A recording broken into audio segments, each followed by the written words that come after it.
За би энэ компьютерийн хүнийг дэрэгдээ зогсоож байгаа дуулан тусламж авсан. Өмнө нь бол болоод байсан энэ ер нь нэг хоёр хүний зөрөөн дээр ингээд 57 хүнээр санд хурааж байгаа учраас зэмлэлч их авж байна. За тэгэхээр биш үү энийг ер нь гараар хураая. Юм уян хатан байдаг. Их хурл өөрийнхөө дгийг тогтооно.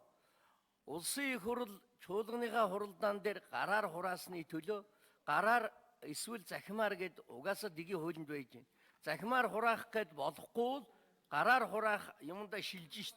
Сансрын нислэг хүртэл тэгдэг үстэ буух төхөөрөмж автомат ажиллагаа болохгүй бол гар ажиллагаа нь шилждэг үст. Ер нь бол ингэж бодилж яхаар гараар хураая. Цөөхөн санал үлдлээ.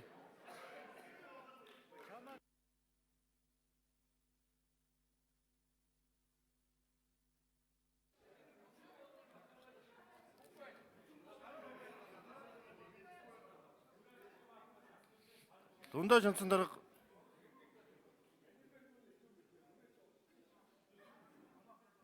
Нэг хүний санал ч гэсэн зөв орох ёстой.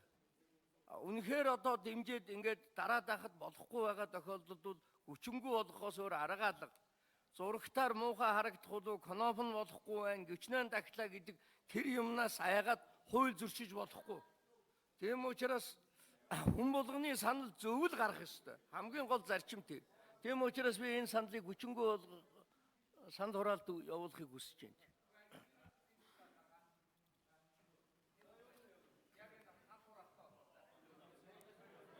за одоо дундаж онцон гишүүний саналаар энэ санд хураалтыг хүчингүй тооцох санд хураалт.